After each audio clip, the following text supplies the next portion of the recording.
The champagne flute shattered against marble before anyone registered the movement. Crystal shards scattered across Aurelio's floor like falling stars, each piece catching amber light from the chandeliers.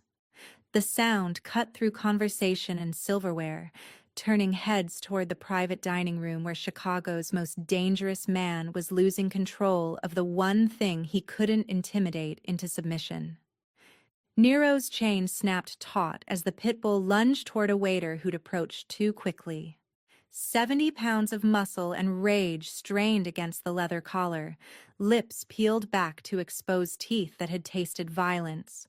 The waiter stumbled backward, his tray clattering, sending bruschetta and prosciutto sliding across polished stone. Damian Kovac didn't raise his voice. He never needed to, but the single word, Nero, carried enough weight to make grown men flinch. The dog ignored him completely, focused on the terrified server pressed against the wall.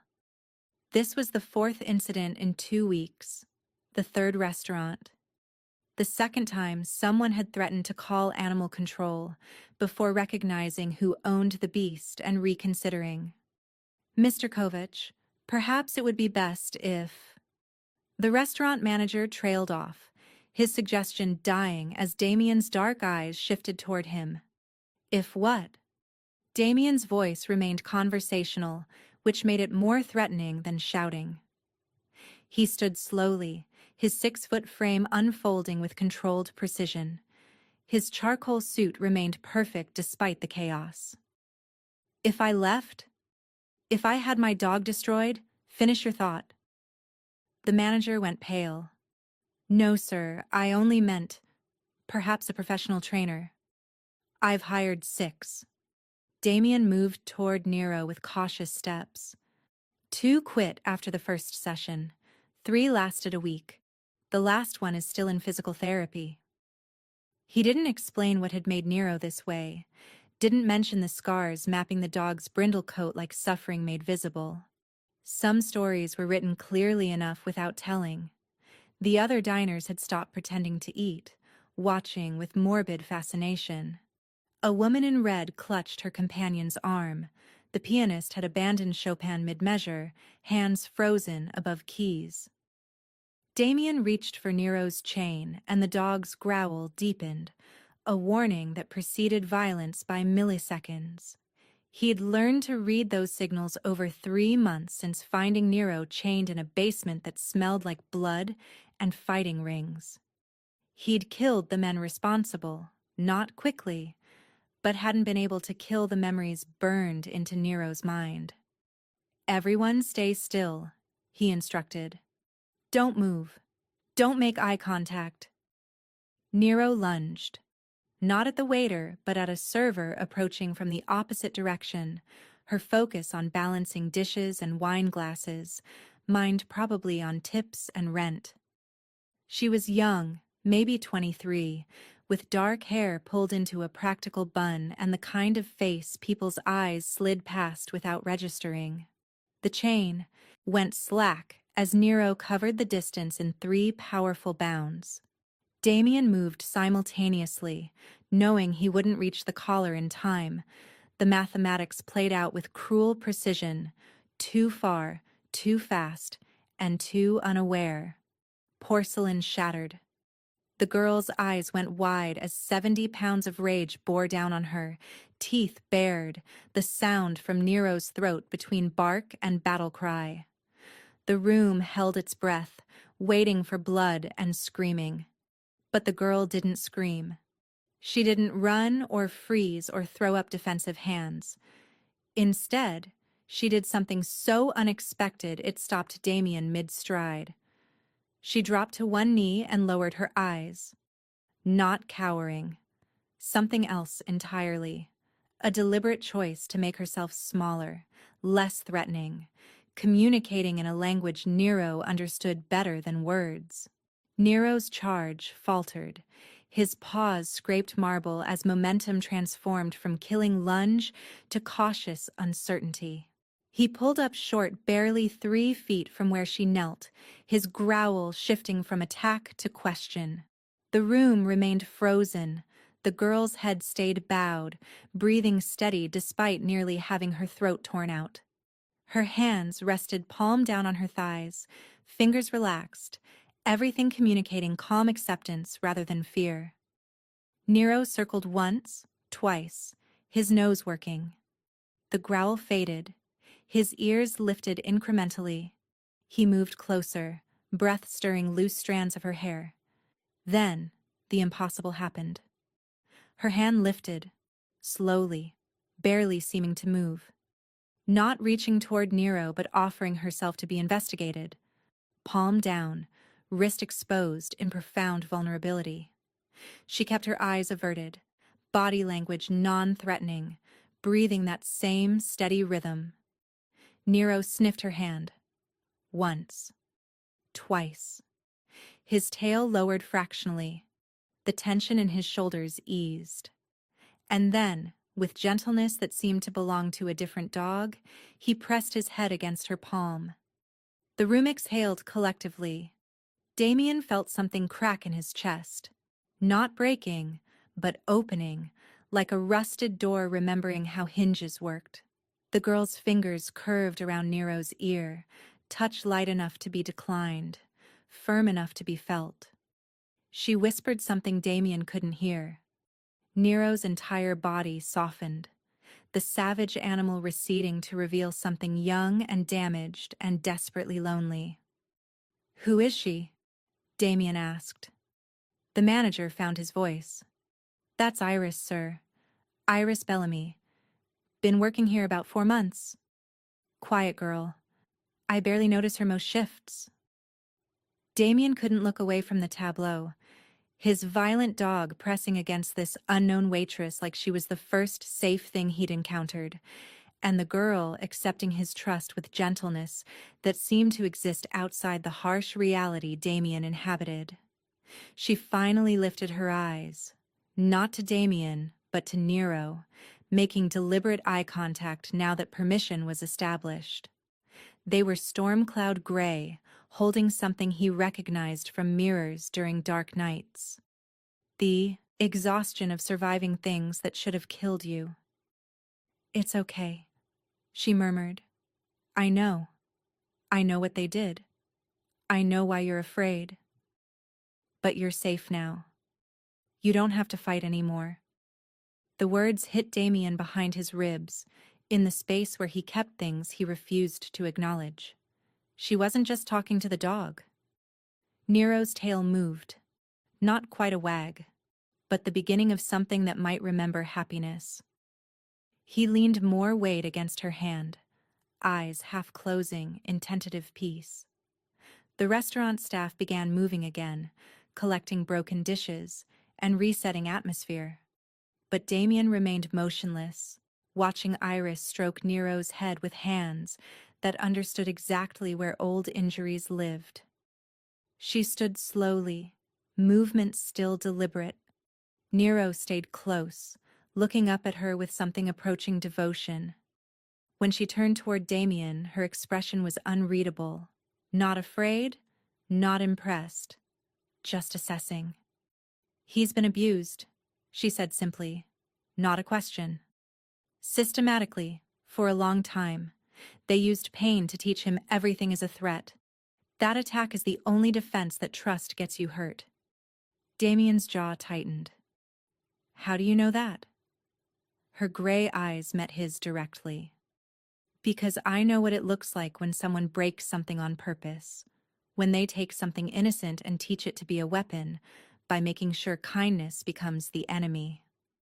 The confession hung heavy with implications. Around them, Aurelio's returned to normal rhythm, but in their pocket of space, time suspended. "You're hired," Damien said. Iris's eyebrow lifted. "I already work here." "Not as a waitress." He gestured toward Nero. "For him. Whatever you just did, I need you to do it again. Teach him to be whatever he was before they destroyed him." "Dogs don't unlearn trauma," Iris said quietly. "They just learn there are still things worth trusting despite it. That takes time, patience, consistency. She paused. And it requires someone willing to acknowledge that the same things that broke him exist in the world they're asking him to be safe in. The observation carried weight beyond its words. Damien understood she wasn't just talking about dog rehabilitation. I can pay whatever. I don't want your money. The interruption was soft, but absolute. Damien wasn't accustomed to refusals, especially financial ones. Iris seemed to sense his analysis. If I do this, I need complete authority over his care. No interference. No overriding my decisions. And she hesitated. I need to know you won't punish him for the trauma he's carrying. That you understand the violence isn't who he is. It's what was done to him. Something in her phrasing made Damien wonder what had been done to her. Agreed, he said. Anything else? Those storm-colored eyes held his. Yes. I need to know what you did to the people who hurt him. She wasn't asking from judgment or fear. She was asking because she needed to know if justice had been served. They didn't survive their mistakes, Damien answered, and they understood why before the end. Iris's shoulders relaxed fractionally. She nodded, accepting this as sufficient. Then we have an understanding, she said. I'll help Nero. But this isn't a transaction, Mr. Kovach. This is a commitment. If you're not prepared for what that means, the time, the setbacks, the patience, we should end this now. I don't fail at things I decide to accomplish, he said. Neither does trauma, Iris countered. It doesn't care about your determination or resources. It just exists, and healing happens on its own timeline, not yours. When can you start? He asked. Tomorrow, but not at your home or office. Somewhere neutral. Somewhere he can learn to associate with safety instead of the violence you live in. The casual acknowledgement of what his life contained should have felt like insult. Instead, it felt like honesty. I'll arrange something, he said. Where should I send the car? Iris shook her head, writing a number on his napkin. I'll meet you there. And Mr. Kovach? When you choose the location, remember that Nero needs to feel safe before he can learn anything else. That means no armed guards, no security protocols. Just space. Just time. Just the possibility that something different exists. She gave Nero one last gentle stroke, then stepped back. The dog whined softly, looking between them with confusion. Tomorrow, she promised. I'll see you tomorrow. She collected her tray and disappeared through the kitchen door like she'd never stopped being a waitress nobody noticed. Like she hadn't just accomplished what 6 professional trainers had failed to achieve. Damien stood alone with Nero, who stared at the kitchen door with pure longing. I don't know what just happened, Damien admitted quietly, but I think we just met someone who sees us for what we actually are. And I can't decide if that's the best thing or the most dangerous. Nero didn't answer, but his tail moved again with that tentative beginning of happiness. Tomorrow, Damien supposed, they'd start finding out. The warehouse sat in Pilsen, tucked between a closed auto body shop and an abandoned building. Damien had purchased it 6 months ago, intending storage conversion, but the project had stalled. Now it served a different purpose. He'd arrived an hour early, had his people sweep for hazards, and then sent them away as instructed. The space was vast and echoing, afternoon sunlight filtering through high windows to paint geometric patterns across concrete. Nero circled restlessly, uneasy in unfamiliar territory without fortress walls. The door opened at exactly 3 o'clock, and Iris Bellamy stepped through carrying a canvas bag that smelled of treats and leather. She wore jeans and a faded blue sweater instead of her uniform, her dark hair loose around her shoulders. Without the apron's anonymity, Damien could see details he'd missed. The way she moved with unconscious efficiency, slight shoulder asymmetry suggesting old injury, careful observation of exits before fully entering. She assessed him first, quick, thorough, 3 seconds that felt longer. Then her attention shifted to Nero, and something in her expression softened. "Good choice," she said, gesturing at the warehouse. Space without confinement, light without exposure, no corners for him to feel trapped in. Nero's ears perked up, body rigid with attention, but he didn't lunge. He remembered her. "Come here, Nero," Iris called softly, crouching with arms open in invitation rather than command. The dog looked at Damien first, checking permission that had been beaten into him. Damien nodded, and Nero crossed the floor with increasing speed, eventually running to press his entire weight against her legs. She laughed, genuine and unguarded. "I missed you too, even though it's only been 18 hours. Yeah, I know. Time moves differently when you're scared." Damien felt something twist uncomfortably in his chest. "So," Iris said, standing but keeping one hand on Nero's head. "Before we begin, I need to understand what you want from this. What does success look like?" "I want him to stop being afraid," Damien said, the honesty surprising him. "I want him to exist in the world without seeing everything as a threat. I want him to remember how to be a dog instead of a weapon." Iris studied him. "That's what you want for Nero. What do you want for yourself?" The question landed like a punch. Nobody asked him questions like that. "This isn't about me," he said, voice hardening. "Everything is about us," Iris countered gently. "The way we love broken things tells us what we understand about brokenness. You didn't rescue Nero because you needed a guard dog. You rescued him because you recognized something in his damage. Maybe I just don't like seeing things suffer unnecessarily." "Maybe," Iris agreed. "Or maybe you remember what it felt like when nobody stopped your suffering, when you had to save yourself. And now that you have power to be the intervention, you can't walk away without trying." The accuracy was unsettling. "How do you know that?" "Because I've seen you look at him," Iris said, scratching behind Nero's ear. "And you don't look at him like people look at pets they're training.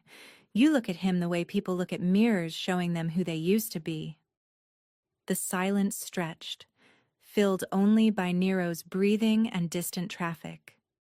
Damien had perfected revealing nothing, but this waitress seemed to see through anyway. "You didn't answer my question," Iris said. "What do you want for yourself?" Damien considered lying, but something about her patient waiting made him choose honesty. "I want to believe that things can be fixed," he said.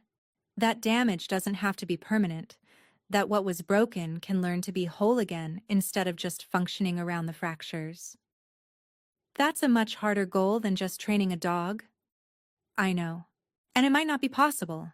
Some things are broken in ways that can't be unbroken. They just become something different. Still valuable, still capable of love and joy, but fundamentally changed." "I know that too, but I still want to try." Iris nodded, then smiled, small and sad. "Okay, then let's begin. But you need to understand something first." She knelt beside Nero, hands moving through his fur to trace scars. "These aren't going away. We can help him learn to live without constantly being triggered. We can create space for happiness alongside trauma. But the trauma itself? That becomes part of who he is. The question is whether it defines him or just informs him." Damien watched her fingers move carefully around old injuries. "How do you know where they hurt him?" "Because damage leaves signatures," Iris said. "You learn to read them if you've been damaged enough yourself. This scar..." She indicated his shoulder. from a chain pulled too tight too often, and this. Her finger traced his ribs. From kicks with specific intent to cause pain without death. They wanted him afraid and angry, not dead. They needed him functional for fighting. The clinical assessment made Damien's hands clench. He'd killed the men responsible, but listening to the catalog made him wish he could do it again, slower. "And you?" he asked. "What signatures do you carry?" Iris's hands stilled. For a moment he thought she'd refuse, but instead, she stood and pulled up her sweater sleeve, revealing her forearm. The scars were old, but unmistakable, cigarette burns arranged too precisely to be accidental. 9 of them, forming an almost deliberate pattern. "He called it teaching me to be still," she said quietly, emotionless. "Every time I moved or made sound or showed resistance, another lesson." By the end, I could stay motionless for hours, could barely feel pain anymore because my system learned to shut down rather than process. Damien felt cold fury building. "Where is he now?" "Dead," Iris said simply, pulling her sleeve down. "Heart attack 6 years ago. Natural causes, which felt like the universe's particular cruelty, that he got to die in his sleep while I still wake up checking locked doors." The confession hung between them, more intimate than anything physical could be. "I'm sorry," Damien said. "Don't be. It made me who I am. And who I am is someone who can help him, because I understand what it means to be taught you're only valuable as something to hurt." The parallel was explicit now. Nero had been broken by men using pain as a tool. Iris the same way. And Damien had spent so long telling himself his childhood was different, that it had made him strong rather than damaged. "My father used belts," he heard himself say. Specifically, ones with metal buckles. He had a whole collection. Said different tools were for different lessons. I learned to read which one he was pulling and calculate how many days I'd need to hide bruising. Iris didn't respond with pity. She just nodded, accepting his truth as she'd offered hers. "Then you understand," she said. "This isn't about training Nero to obey commands. This is about teaching him the world contains different possibilities than the ones he learned. That violence isn't the only language. That vulnerability doesn't automatically equal pain." "Can that actually be taught?" Damien asked. "Or are we just managing symptoms?" Iris considered seriously. "I think it depends on whether you believe people, and dogs, are defined by the worst thing that happened to them or by what they choose after. Nero could stay violent forever, and nobody would blame him. But that doesn't mean he has to. It just means it's harder to choose differently." "And you? Did you choose differently?" A shadow crossed Iris's face. "I'm here, aren't I? Voluntarily spending time with a dangerous man and his traumatized dog, believing something good might come from it. That's either choosing differently or elaborate self-destruction. Most days I'm not sure which." The honesty was refreshing. "So what now?" Iris's expression shifted to professional focus. "Now I need to see how he responds to basic interaction, not commands. I don't care if he sits or stays. I need to understand his baseline trust, his triggers, and his capacity for positive association." She pulled out a worn tennis ball. Nero's ears perked immediately, body alert but not aggressive. "Has he ever played?" she asked. "I don't know. I've tried throwing toys, but he just stares at them like they might be threats." "Because play requires vulnerability. It requires believing that chasing something won't end with punishment, that fun exists without consequences. Those are complex concepts for someone taught the opposite." She set the ball down and stepped back. Nero approached cautiously, sniffing. body language uncertain. He looked up at Iris, then Damien, checking if this was a trap. "It's okay," Iris said softly. "It's just a ball. It can't hurt you. Neither of us will hurt you for investigating it." Nero nudged the ball. It rolled, and he jumped back, startled. Iris didn't laugh or push. She just waited, patient and still. After several moments, Nero approached again. This time, when he nudged it, he didn't jump back. He watched it roll, something like curiosity replacing fear. "Good," Iris murmured. "That's good. You're learning that some things move without meaning harm. That change can be neutral instead of dangerous." She looked at Damien, and he saw something that made his chest tighten. Hope. Fragile, but present. "This is going to work," she said. "It'll take time. It'll be hard. There will be setbacks. But he can learn this. We all can." The "we" felt significant, like she was including all three of them in transformation's possibility. Damien wanted to believe her. Wanted it with surprising intensity. Nero picked up the tennis ball, then dropped it at Iris's feet. The gesture was hesitant, questioning, like testing if this was allowed. Iris's face lit up with joy. "Yes! Good boy! You're playing!" She tossed it gently across the floor. Not far, just an invitation. Nero watched it roll, body coiled with uncertainty. Then, suddenly, he chased it. Not as a threat, as something to catch because catching could be fun.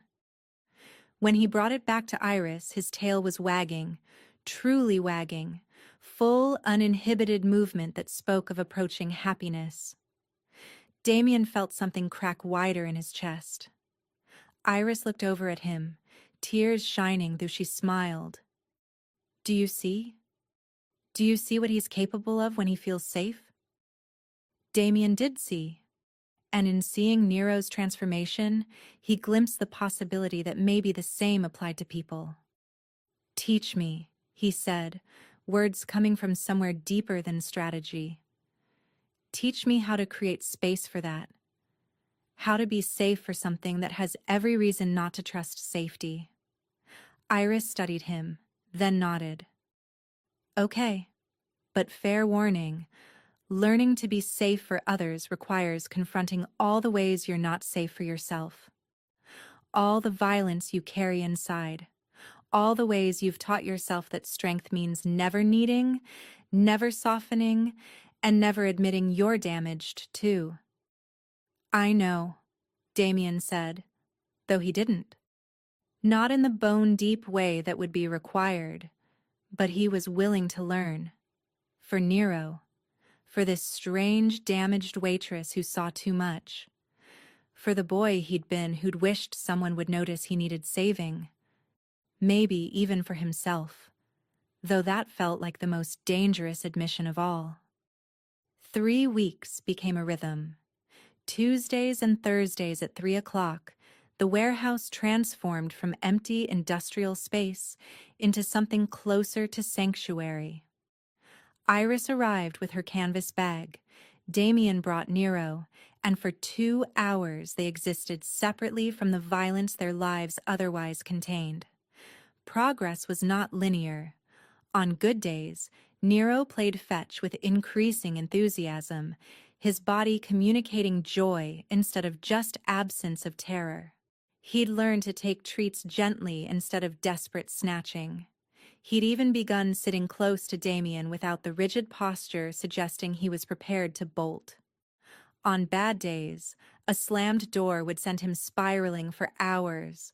A dropped bag would trigger aggressive defensiveness. Iris never showed frustration, just infinite patience as she walked him through breathing exercises that seemed absurd until they worked. "In through your nose, out through your mouth," she'd murmur, demonstrating. "The threat has passed. You're safe. I'm here. Damien's here. Nothing is hurting you."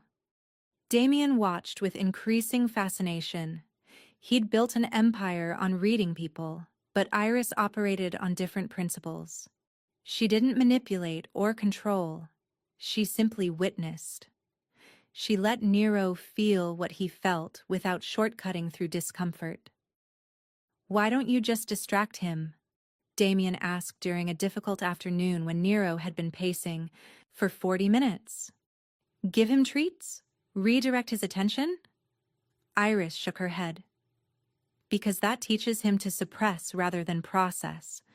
The panic is information. His nervous system telling him there's unfinished business. If I distract before he works through it, he never learns he can survive the feeling.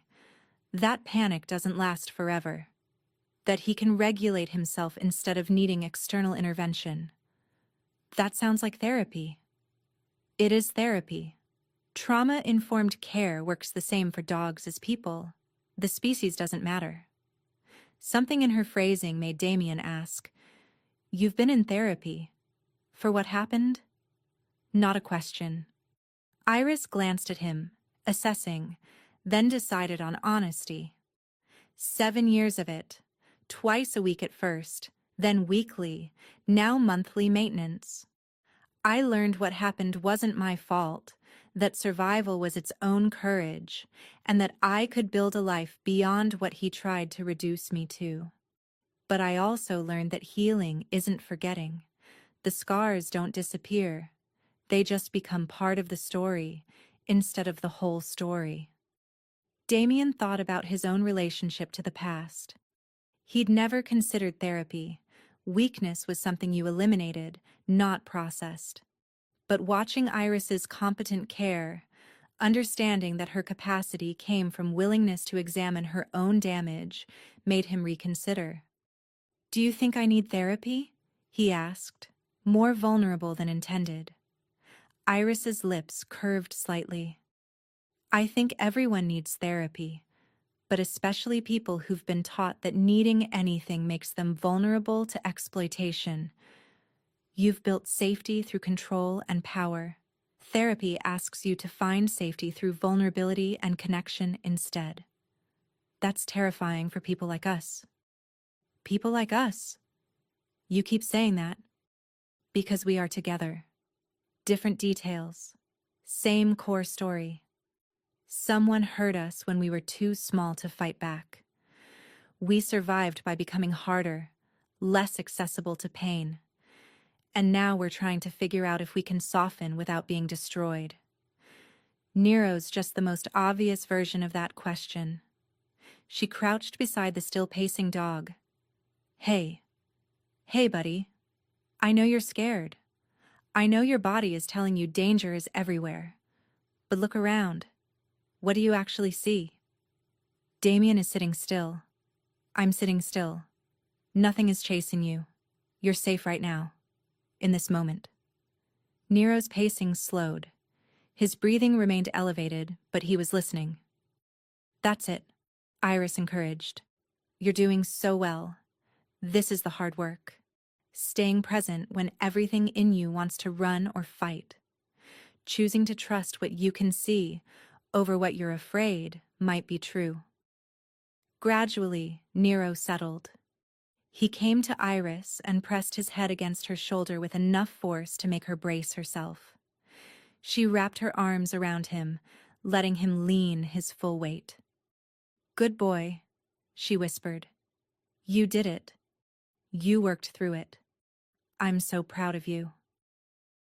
Damien felt something uncomfortable, lodging behind his sternum. He was watching Nero receive comfort he'd needed as a child, the acknowledgement that surviving fear was its own accomplishment, and some part of him that had never grown past 7 wanted that same recognition. As if reading his mind, Iris looked up. "You're doing well too. Showing up consistently, creating space for his healing. That's harder than it looks, especially for someone whose instinct is to fix through force." The acknowledgement hit differently than expected. Not patronizing, just genuine recognition. When was the last time someone had told him he was doing well at something that mattered? "Thank you," he said, the words rusty from disuse. They sat in silence, Iris holding Nero, Damien watching from his position against the wall. The afternoon light shifted. Somewhere outside, a car alarm went off and stopped. Life continued while they existed in this pocket of extraordinary stillness. Finally, Iris spoke. "Can I ask you something personal?" Damien tensed reflexively, but fairness demanded reciprocation. "Yes." "Why did you kill them? The men who hurt Nero? You could have just taken the dog and left. Could have called authorities. But you chose personal violence. Why?" The question was delivered without judgment, just curiosity. "Because the law doesn't punish what happened to him adequately," Damien said. "Those men would have gotten fines, maybe short jail time, then been released to do it again. The system doesn't actually protect the vulnerable, it just processes them after they've been damaged." "So you appointed yourself judge and executioner?" "Yes." "And you don't feel conflicted about that?" Damien met her eyes directly. "Would you? If you'd found him chained in that basement, surrounded by evidence of systematic torture, knowing the men responsible would face minimal consequences, would you have walked away and trusted the system?" Iris was quiet for a long moment. "No," she admitted. "I wouldn't have. I'd have wanted them to understand what they'd done, to feel even a fraction of the fear they'd created, to know with certainty they'd never hurt another living thing. Then you understand. Understanding doesn't make it right. It just makes it human. We're all capable of violence when protecting things we love. The question is whether we become what we hate in the process of fighting it." The observation was uncomfortably astute. Had he become a different version of the same monster? Had he spent so long wielding power that he'd forgotten the difference between protection and domination? "I don't know how to answer that," he said honestly. "Neither do I," Iris replied. "I used to fantasize about killing him, the man who burned me. I'd plan it in detail, how I'd make him understand, how I'd make sure he knew why. Then he died in his sleep, and I felt cheated, robbed of justice, which made me realize some part of me had become exactly what he tried to create. Someone who thought violence was the appropriate response to pain." She looked down at Nero. "That's why I do this. Why I help traumatized animals.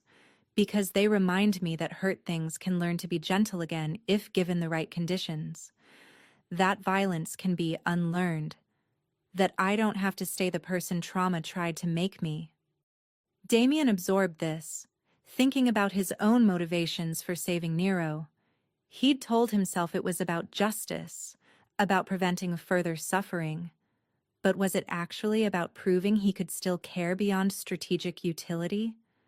That he wasn't completely the cold, calculating man his reputation suggested? "What if I can't unlearn it?" he asked quietly. "The violence. What if it's not something that happened to me, but something I've become?" Iris finally looked up. "Then you make a choice. Every day. Every interaction. You choose whether to use violence as first option or last resort. Whether to protect or dominate. Whether to help things heal or just prevent them from bleeding visibly." She paused. "The fact that you're asking the question suggests you haven't become it completely. People who fully embody violence don't question whether they should."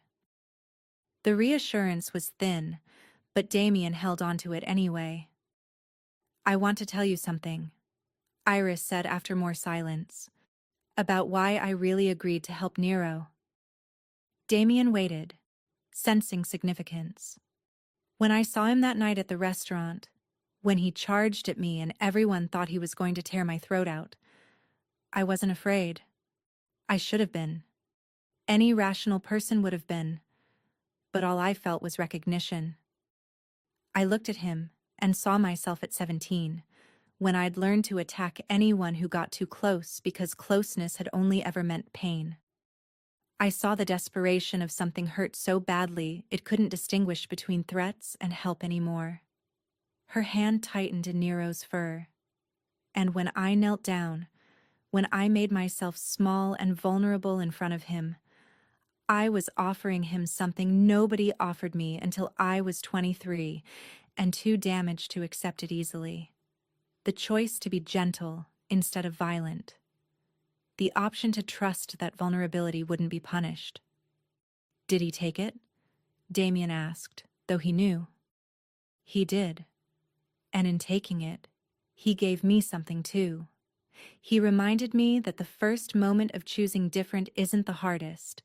It's every moment after, when old instincts scream that you're being stupid, that you're going to get hurt again, that safety is an illusion and violence is the only reliable protection. She met Damien's eyes. You asked if you need therapy, but what you're really asking is whether you can change, whether the violence you've become is permanent or just persistent. And I can't answer that for you. But I can tell you that Nero was purpose-built to be violent. He was selectively bred, systematically abused, and specifically trained to see every living thing as either threat or prey. If he can learn to play fetch and trust gentle hands, then maybe we can too. The we inclusion felt significant again. Damien wasn't just witnessing Nero's rehabilitation. He was participating in something mutual. What happens when this ends? Damien asked. When Nero is fixed or as fixed as he's going to get? Do we just stop? Go back to our separate lives? Is that what you want? No, Damien said, before he could consider whether honesty was strategically sound. I don't want this to end. These sessions are the only time I feel like I'm doing something that matters beyond maintaining power or preventing threats. Then it doesn't have to end, Iris said simply. Nero will always benefit from continued socialization. And maybe we will too. The implications hovered between them. That this had become more than dog rehabilitation, that something was developing neither had quite named but both recognized. Damien felt the pull toward it, toward her, toward connection that didn't require maintaining his carefully constructed persona. But he also felt the fear that letting someone see him fully meant giving them power to hurt him. That vulnerability was just a different form of suicide for someone in his position. I need to tell you something too, he said, deciding that if they were doing honesty, it should be complete. About my world. About what I actually do. I know what you do, Damien. I'm not naive. You don't get Nero's level of trauma from legal business ventures. Then why are you here? Why risk association with someone whose violence isn't just past, but present? Because violence isn't a monolith, Iris said. There's violence that creates suffering and violence that prevents it. Violence that dominates and violence that protects. You live in shades of gray most people refuse to acknowledge exist. That doesn't make you good, but it doesn't make you simple evil either. She stood, disengaging from Nero, who'd achieved genuine calm. I spent years being taught I deserved what happened to me, that my suffering was earned through fundamental flaw. And then I spent more years learning that wasn't true, that bad things happen to innocent people, that trauma isn't proof of unworthiness, that I could build worth beyond what was done to me. She walked toward Damien, closing the distance until she stood just feet away. You're trying to figure out if you're redeemable, if the violence makes you irredeemable, and I can't answer that. But I can tell you that showing up here, that learning patience, that creating space for something damaged to heal, those are choices. And choices matter. Maybe more than past actions do. Damien looked at her, really looked, and saw the steel beneath her quiet exterior. the strength that came from surviving things that should have destroyed her and choosing to remain capable of gentleness anyway. "I'm afraid," he admitted, "of this, of you, of what it means that I can't stop thinking about these sessions, about you, about the possibility that I might be capable of something beyond what I've been." Iris's expression softened. "Good. Fear means you care enough for stakes to exist. Fear means you're alive instead of just functioning. Fear is information, the same as Nero's panic. It's telling you something important is happening, something that could change you if you let it." She reached out slowly, giving him time to refuse. Her hand settled on his forearm, warm and solid.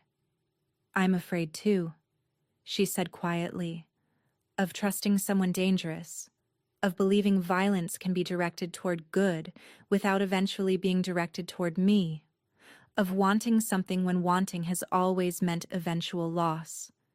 But I'm here anyway. We both are. Maybe that's enough to start with." Damien felt something in his chest crack wider. He covered her hand with his own, the gesture tentative, asking permission even as it offered connection. They stood like that for a moment, two damaged people touching carefully, testing whether contact could exist without pain. Nero approached, pushing his head between them, demanding inclusion. Iris laughed. That genuine, unguarded sound Damien had learned to listen for. She crouched to include the dog, and Damien followed, all three forming a small circle on concrete. "We're quite a collection," Iris observed. "A traumatized dog, a waitress with cigarette burns, and a mafia boss who kills people but saves dogs." "Found family," Damien repeated, testing the words. He'd never had family in any real sense. His father had ensured that concept meant pain rather than safety. But this strange triangle felt closer to family than anything in his memory. "Is that what this is?" he asked. Iris met his eyes, her gaze steady and sure. "I think it could be, if we're brave enough to let it." The warehouse held its breath, waiting for his answer. "I'm brave enough to try," he said finally. Iris smiled. "Then we'll try together." Nero barked once, sharp and happy, as if agreeing. And in the fading afternoon light of a warehouse in Pilsen, three broken things began the work of becoming a family. The call came at 2 a.m. on a Thursday that had started unremarkably. Damien was still awake. Sleep had become elusive as sessions with Iris continued. His mind too active processing emotions he'd spent decades suppressing. He sat in his home office overlooking the Chicago skyline, reviewing shipping manifests, when his phone lit up with Marcus's name. Marcus didn't call at 2 a.m. unless blood had been spilled or was about to be. "Talk," Damien answered. "We have a problem.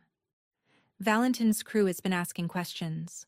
About the warehouse in Pilsen, about why you're there twice a week, about who the woman is." Damien's blood went cold.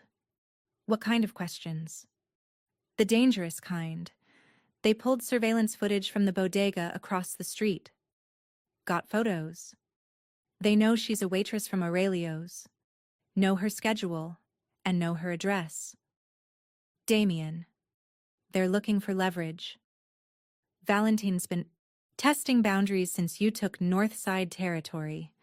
He thinks you've gone soft." "Valentin thinks a lot of things," Damien said, his voice dropping to the register that made smart men reconsider. "Most of them incorrectly." "Agreed. But he's not wrong that you've been distracted. And in our world, distraction gets people killed." Damien moved to the window where the city spread below, like a kingdom built on compromises with darkness. He'd known this was coming. Had known from the moment he'd allowed Iris into his life that she'd become a vulnerability. In his world, caring about anything was a liability. "What's your recommendation?" End it. The sessions, the connection, all of it. Send her somewhere safe if you want. But cut the tie before Valentine uses it to cut your throat. The suggestion was logical, strategic. Exactly what Damien would have recommended. Eliminate the vulnerability before it could be exploited. But the thought of walking away from Iris, from Nero, from the tentative family they'd begun building, it made something in his chest constrict. I need time to think. You don't have time. Valentine's moving on this. If you don't act first, he will. Damien ended the call without responding, staring at his reflection in dark glass. The man looking back was familiar. Controlled, calculating, capable of hard choices without flinching. That man had survived by cutting away anything that could be used against him. But that man had also been alone. Completely, profoundly alone in ways he'd convinced himself were strength rather than tragedy. His phone buzzed with a text. Iris. Can't sleep. Keep thinking about what Nero did today. He let that other dog sniff him at the park without lunging. 3 months ago, that would have been impossible. Progress is real. A second text. Sorry for the late message. Probably should have waited until morning. But I wanted you to know. Damien stared at the messages, at the casual intimacy of someone sharing thoughts at 2 a.m. because they assumed their audience would welcome the interruption. Nobody texted him like this. He should tell her to run, should explain that knowing him had painted a target on her back. Instead, he texted back, "That is progress. You should be proud. We should be proud." 3 dots appeared, disappeared, appeared again. Finally, we. I like that word. Good night, Damien. Good night, Iris. He set down his phone and returned to the window, calculating angles with the precision that had kept him alive through 2 decades of warfare disguised as business. Valentine was testing boundaries, but he was also providing an opportunity. Problems could be eliminated. Threats could be neutralized. The question was whether Damien was willing to do what would be necessary to protect what he was building. The answer, he realized, was yes. Absolutely yes. He'd killed for less. But that realization came with its own horror. He was willing to kill to protect the chance at healing, was willing to employ the very violence Iris was helping him examine. The contradiction felt profound, using darkness to protect light. His father's voice echoed in memory. You think you're better than this. You think you can be soft. But violence is what you are, boy. It's in your blood. Damien had spent 20 years proving his father right, had become exactly the monster predicted. But he'd also spent 3 months learning that Nero could unlearn his training, that damage didn't have to be permanent. If that was true for the dog, wasn't it possible for him too? His phone rang again. Marcus, persistence overriding protocol. I'm handling it. How? The only way that ensures she stays safe without requiring her to disappear. Silence on the line, heavy with understanding. You're going after Valentine. He made a mistake. He threatened something under my protection. That requires response. If you move against Valentine over a woman, over a dog, you'll prove his point. Everyone will see it as weakness. Let them see it however they want. But make sure they also see what happens when someone threatens what's mine. Send the message clearly. Iris Bellamy is protected, untouchable. Anyone who even looks at her wrong answers to me personally. That's a declaration. That's telling the entire organization she matters, that you care. That makes her valuable as leverage. Only if they're stupid enough to try. And if they try, they don't survive the attempt. Eventually, people learn. Marcus was quiet. You've changed. 3 months ago, you'd have cut her loose without hesitation. 3 months ago, I didn't know what I was missing. Now I do. That changes the calculation. Does she know what you are, what you're capable of, what you're about to do to keep her safe? Damien thought about Iris's careful observations, her references to the violence he lived in, her steady acceptance of his moral complexity. She knows enough. Knowing in theory is different from seeing in practice. Then we'll deal with that when it happens. But I'm not losing this, Marcus. Call the necessary people. Set up the meeting with Valentine. Make it clear this is about respect and boundaries. Damien ended the call and immediately pulled up contacts, scrolling to a number he used rarely. Victor answered on the first ring. I need comprehensive security.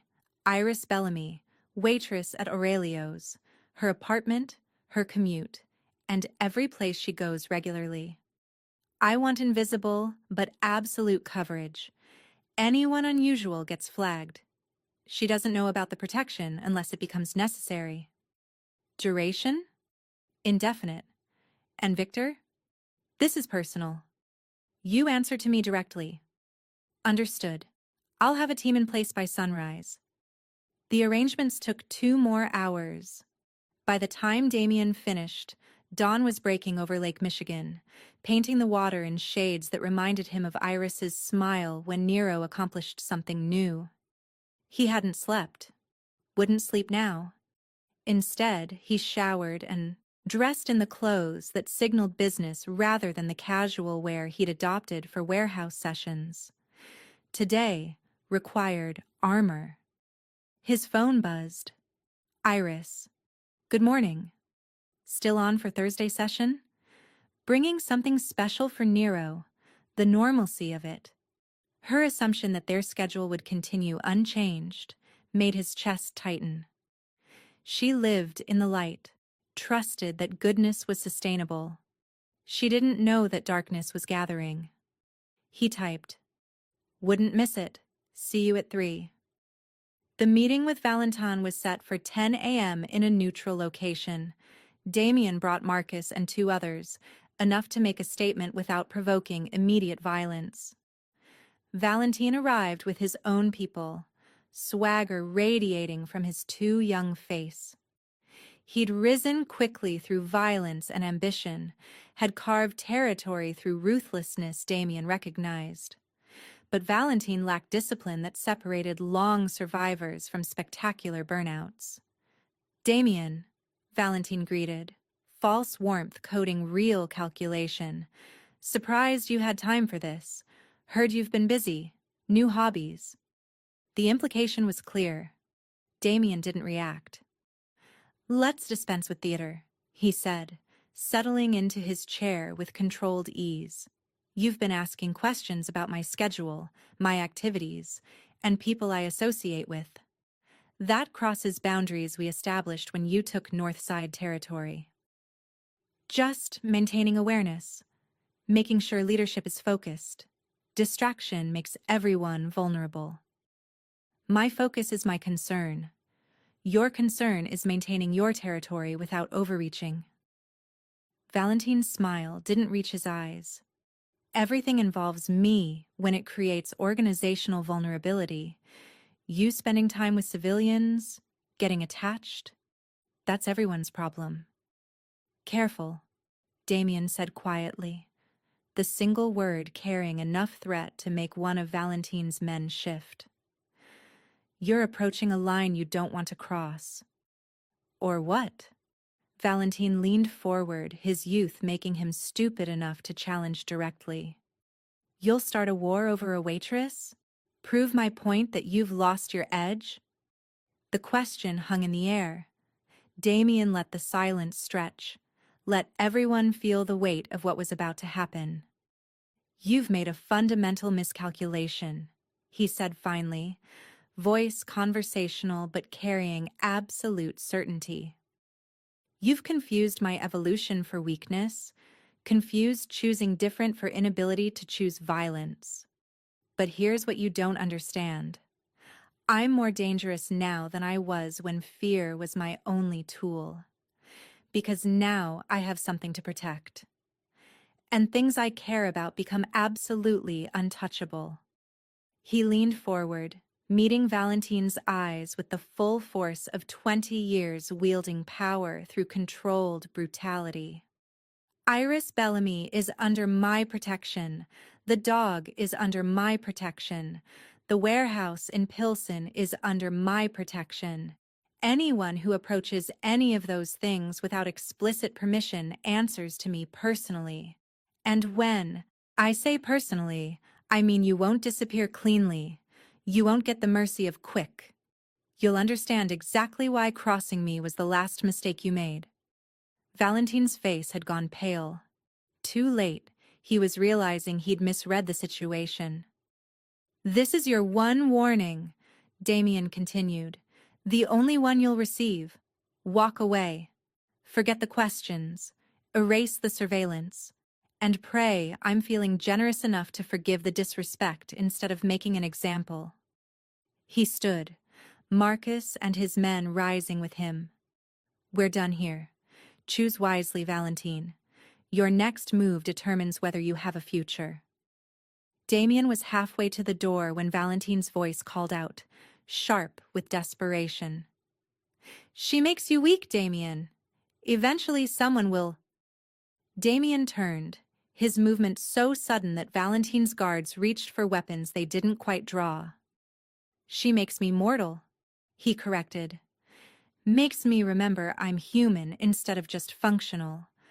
But if you mistake mortality for weakness, if you confuse caring for inability, he smiled without warmth, then you'll discover very personally how wrong that assessment was.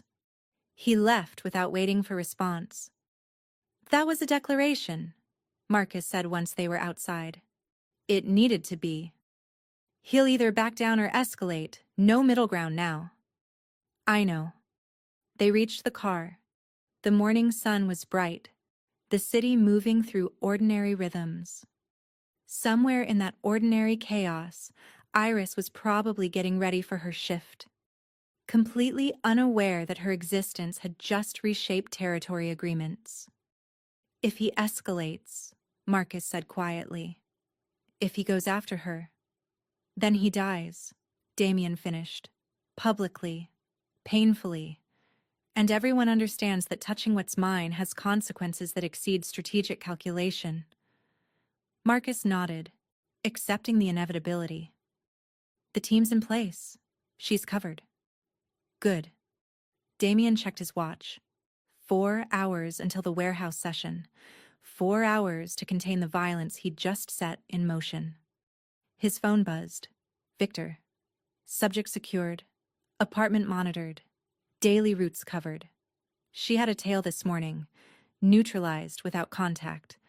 Amateur surveillance. Probably Valentine's people confirming identity. They've been informed to report back that continuing investigation is inadvisable. Damien felt something cold settle in his stomach. They'd already been watching her. Had already started the approach that could have ended with her hurt or dead or used as leverage. He'd moved just in time. He texted back. Good work. Maintain coverage. Report anything unusual directly to me. Then he opened a new message to Iris. Looking forward to this afternoon. These sessions have become the best part of my week. It was more honesty than he typically offered, more vulnerability than strategic wisdom recommended. But if he was going to protect her with violence, then she deserved to know she mattered. Her response came almost immediately. Mine too. See you soon. 3 words. Simple affirmation. But they settled in his chest like a promise that maybe the violence he was about to employ could be in service of something worth protecting. Marcus was watching him with concern and resignation. You're all in on this, aren't you? Damien met his oldest associate's eyes and told the truth. Completely. Whatever it costs. Even if the cost is her seeing what you really are? The question hit hard. Damien thought about Iris's eyes, her acceptance of his moral complexity. She'd said she knew what he was. But did she understand that the hands gentle with Nero had also ended lives without hesitation? "I guess we'll find out," he said finally. "But I'd rather have her see me clearly and choose to leave than have her die because I wasn't willing to be what I am to keep her safe." He got in the car, already planning next steps. The violence would happen, had to happen now that lines had been drawn, but it would happen in the shadows, in the spaces Iris didn't see. At least that's what he told himself. But as the car pulled away, Damien couldn't quite shake the feeling that darkness always found a way to bleed into light. That eventually, Iris would see him clearly. Not the version who showed up for warehouse sessions, but the version who just promised to make an example of anyone who threatened her. And when she did, he'd discover whether what they were building could survive the truth of what he was. Thursday's session started normally. Nero's excited recognition when Iris arrived, the familiar check-in on progress, the comfortable rhythm they'd established. But Damien noticed details Iris missed. The black SUV maintaining position 2 blocks away, Victor's subtle presence in the building across the street, the invisible net of protection. "You seem distracted," Iris observed. Nero was working on impulse control, sitting patiently while she held a treat just out of reach. The dog's entire body quivered with wanting, but he stayed still. "Work concerns," Damien said, which was true enough. The fallout from his meeting with Valentine was ongoing.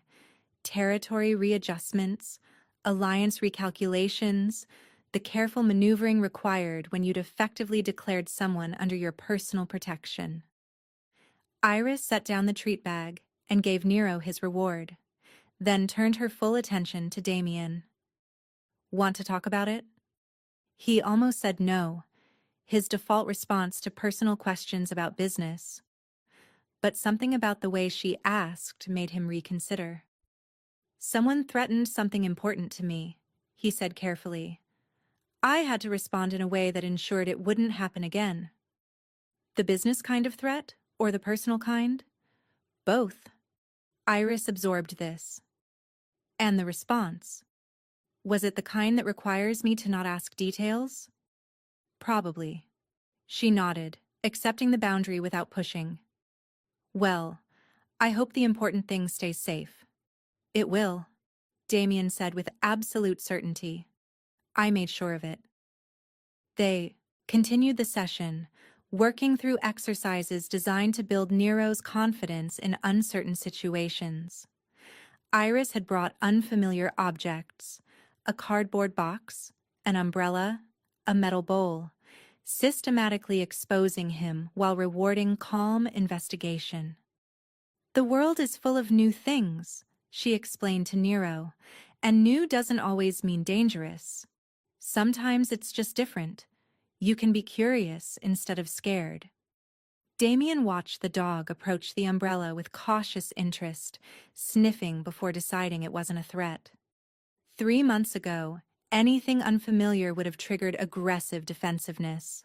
Now Nero was learning that novelty could be neutral. "He's come so far," Damien observed.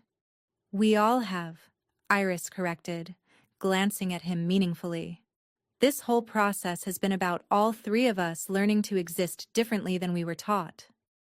Before Damien could respond, his phone buzzed. "Victor." "Situation developing. Valentine's car spotted 3 blocks north. He's alone.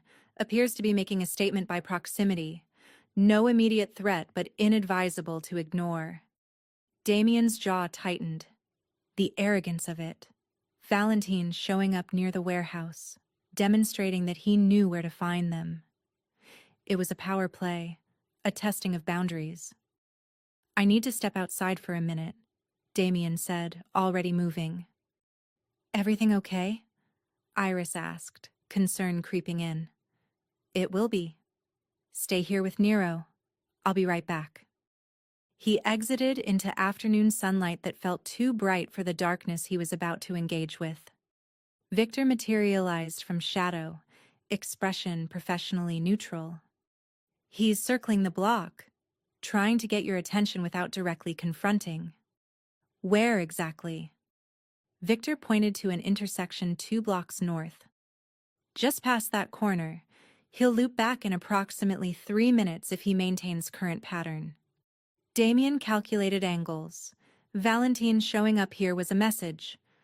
I know what matters to you. I'm not afraid.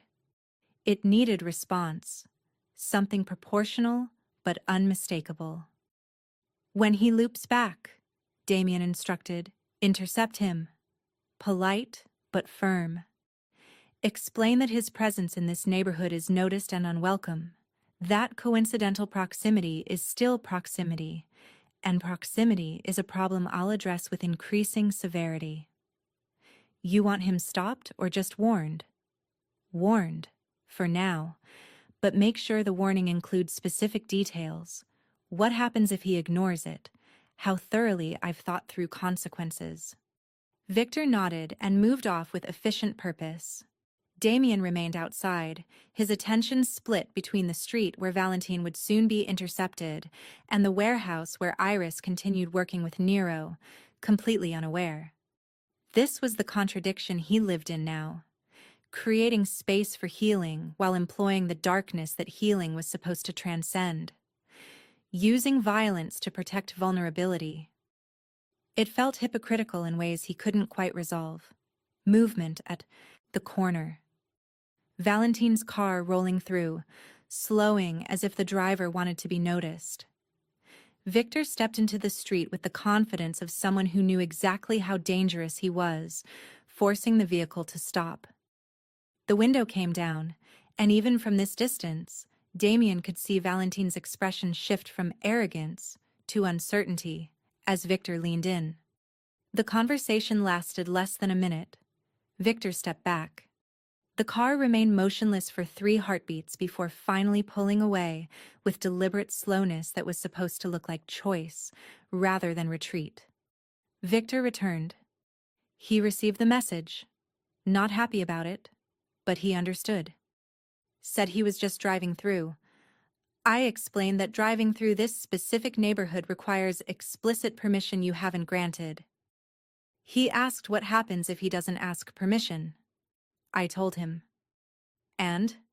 He went pale, made a comment about overreacting to coincidence. I clarified that in your assessment, coincidence stops being coincidental after the second occurrence, and this was the first and last free pass. He left. Will he stay gone? Victor's expression became thoughtful. From this specific location? Probably. But he'll push boundaries elsewhere. He's committed now. Backing down completely makes him look weak to his own people. This becomes a war of escalation unless someone blinks first. I don't blink. I know.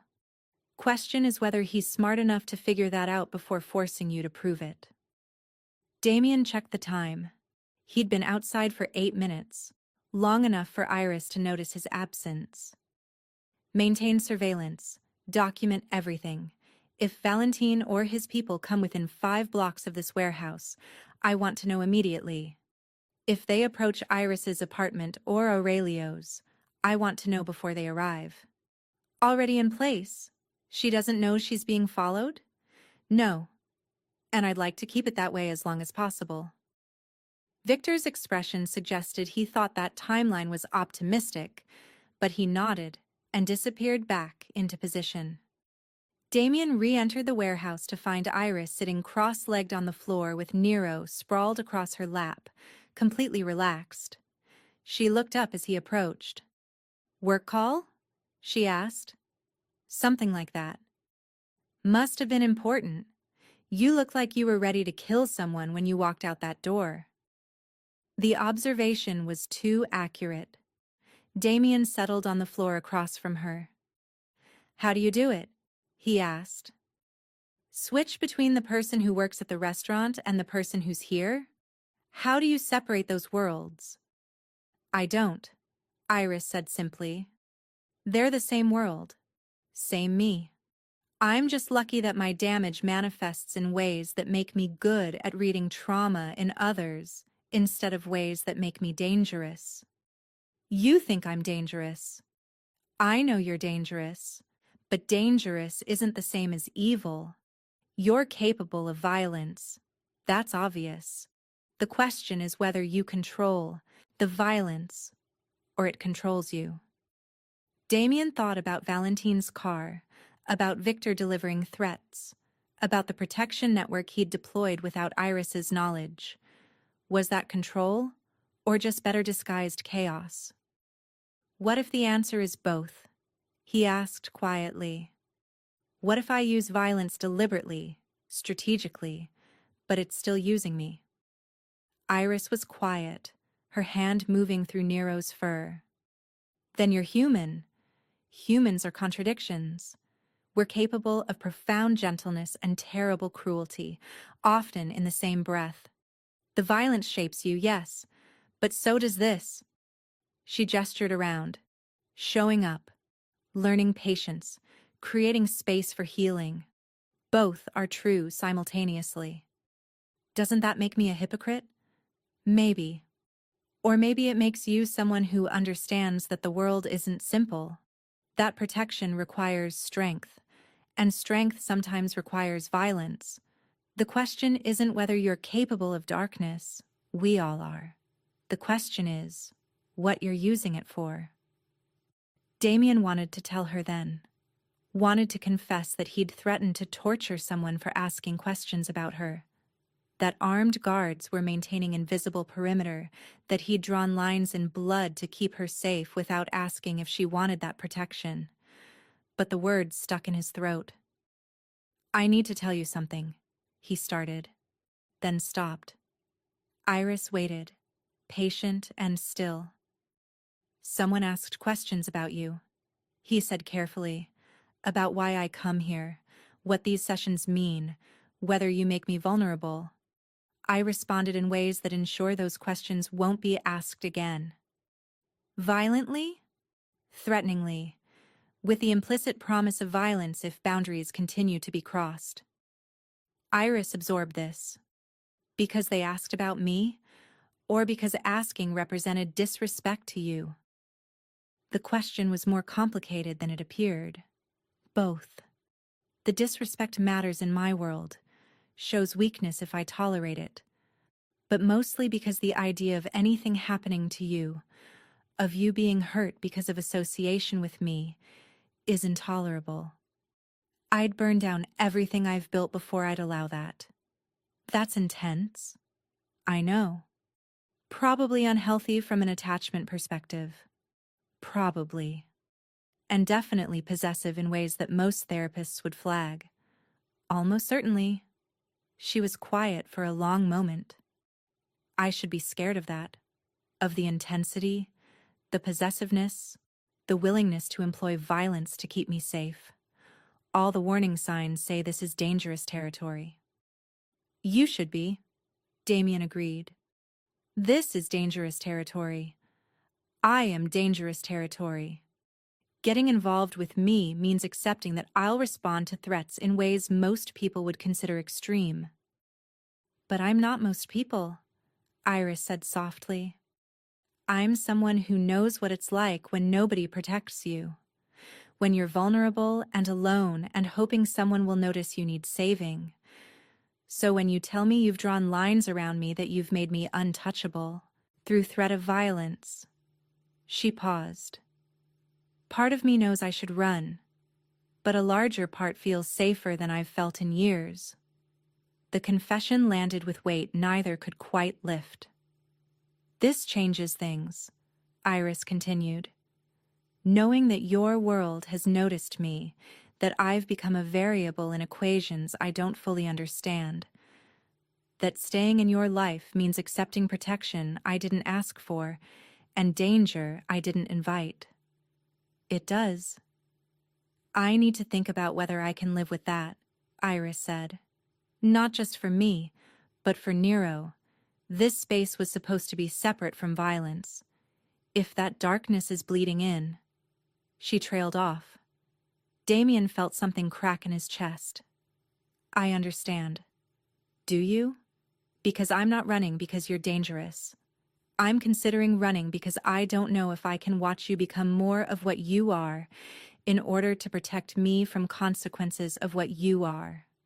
That's a spiral that ends in you losing whatever pieces of gentleness you're trying to salvage. What do you want me to do? He asked. Walk away? Pretend we didn't find something here that matters? I want you to understand that violence in my defense is still violence, that it still shapes you, still costs you pieces of the person trying to emerge. I want you to consider whether protecting me is worth becoming more thoroughly what you are trying to transcend. It is, Damien said without hesitation. You're worth it. This is worth it. Is it?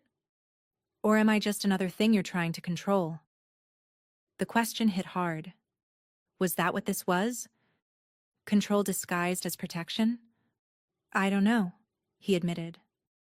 I don't know if I can tell the difference anymore between protecting and controlling. I just know that the thought of losing this... His voice roughened. I can't do it. I won't. Iris stood, carefully dislodging Nero. I need time, Damien. Need to figure out if what we're building is strong enough to exist alongside the darkness you live in, or if proximity to you means eventually being consumed by it. How much time? I don't know. But I can't keep showing up here pretending everything is fine when people are asking questions about me because of you. That my safety requires armed guards I didn't consent to. That continuing to care about you means accepting violence as the price of protection. She collected her bag, movements efficient but not angry. Not running exactly, but definitely creating distance. Iris. I'll call you, she said, cutting off whatever he was about to say. When I've decided.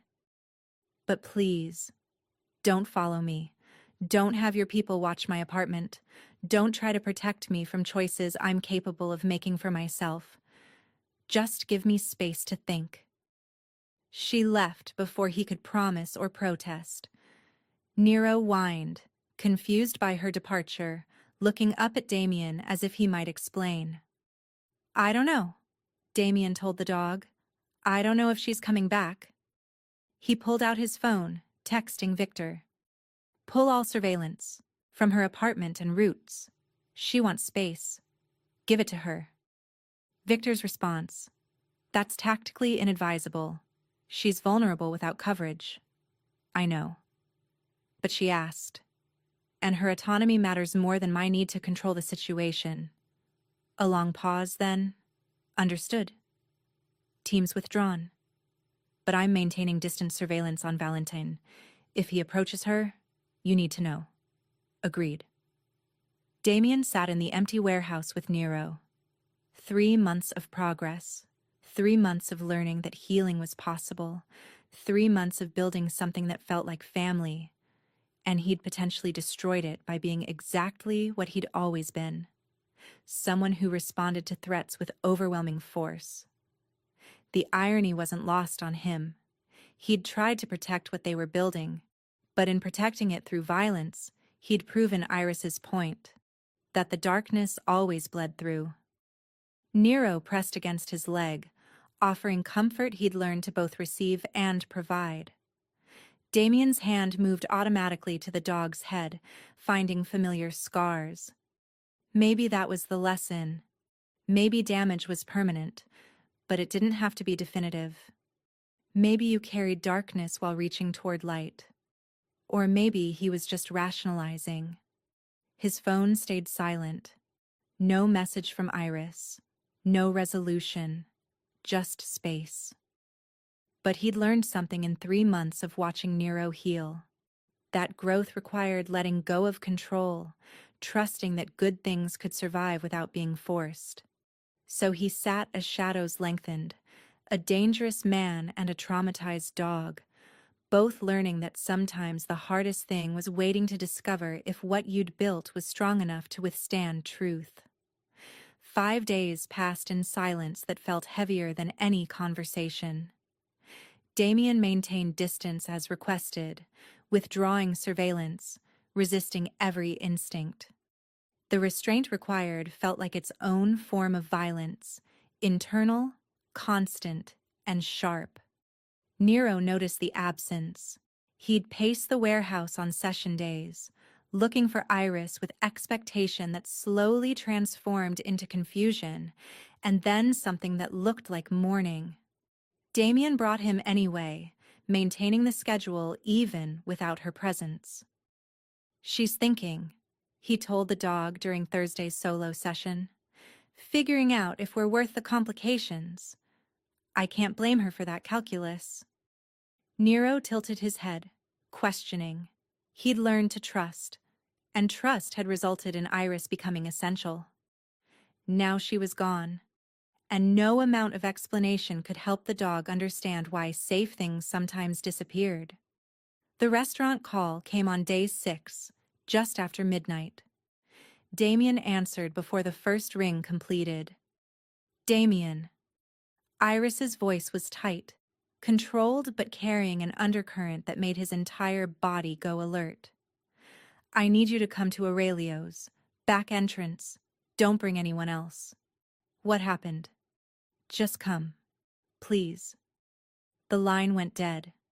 Damien was moving before conscious thought engaged, texting Victor. "Only. Going to Aurelio's. Alone. Maintain position, but don't follow." The drive took 12 minutes that felt like 12 hours.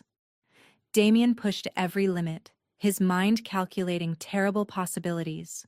The restaurant's back entrance was dark when he arrived. Iris stood near the dumpsters, arms wrapped around herself despite the mild spring night, her usual composure fractured. Damien was out of the car before it fully stopped, closing distance with careful urgency. "Are you hurt?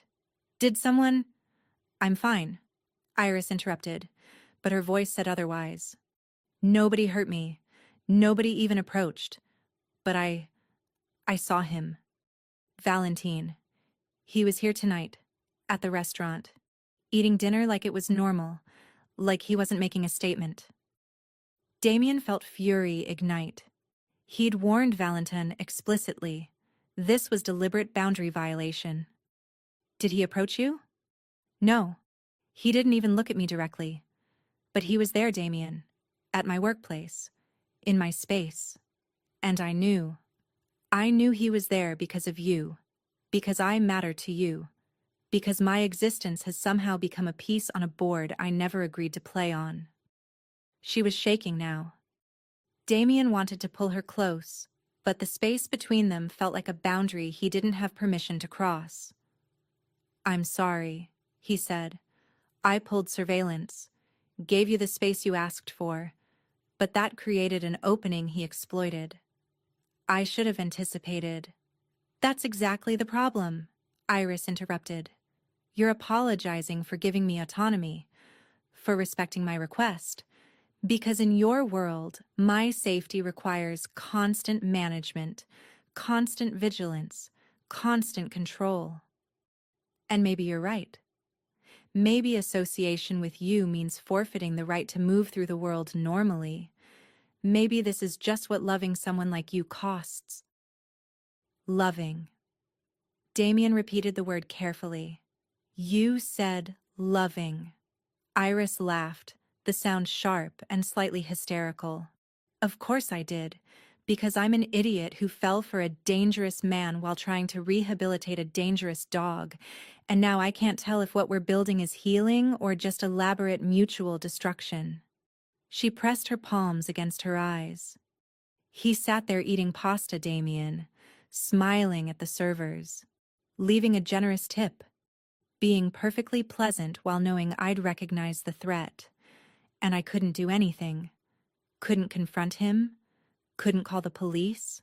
Couldn't even let anyone see I was scared because then they'd ask questions I can't answer."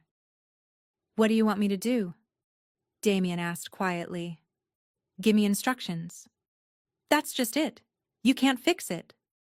Iris's voice rose. This isn't fixable through force or strategy. This is the reality of caring about you. This is the cost. And I have to decide if I'm willing to pay it. She was crying now, tears tracking down her face despite her obvious frustration with showing this much vulnerability. I came here tonight planning to tell you I can't do this, that the complications exceed my capacity, that I need to walk away before I'm so entangled that walking away isn't possible. But, Damien prompted, but seeing him there, seeing the smugness, the deliberate encroachment, I didn't want to run. Iris met his eyes, her gaze fierce despite the tears. I wanted to call you, wanted you to make him understand that I'm not available for intimidation games, wanted the protection I'd spent 6 days convincing myself I didn't need. She wiped at her face angrily. What does that say about me? That I claim to want autonomy but reach for you the moment independence feels dangerous? That I criticize your violence while simultaneously wanting to benefit from it? It says you're human, Damien said, finally closing the remaining distance. It says you understand that strength isn't refusing help. It's knowing when you need it. He wanted to touch her, to promise that Valentine would regret existing by morning. But first, he needed to know what she'd decided. I'm going to kill him, Damien said quietly. Not immediately, not obviously. But Valentine crossed a line tonight that can't be uncrossed. He came into your workplace knowing it was forbidden territory. That's not a test. That's a declaration. And declarations require response. Iris didn't pull away, didn't argue, just searched his face. Tell me what that means, she said. Don't sanitize it. Don't protect me from details. If I'm going to accept this, accept you, I need to understand what I'm accepting. Damien considered how much truth to offer, then chose complete honesty. It means I'll arrange an accident, something that looks natural enough to avoid investigation, but clear enough that people in my world understand it was deliberate. It means Valentine will disappear gradually, his territory absorbed, his people redistributed, his influence erased. It means I'll use violence not as a warning but as a solution. And if others come after him? Iris asked. Then they learn the same lesson, faster each time until the message is clear. You are untouchable.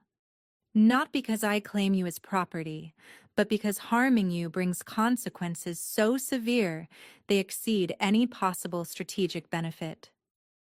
You're describing becoming more of what you are, more violent, more ruthless, more thoroughly the monster. Yes, because of me. Because I choose to protect you. The motivation is mine, Iris. The responsibility is mine.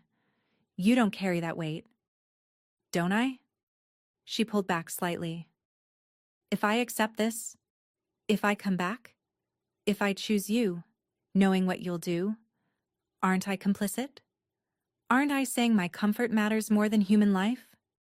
The question was sophisticated, cutting to ethical complexity that easy narratives ignored.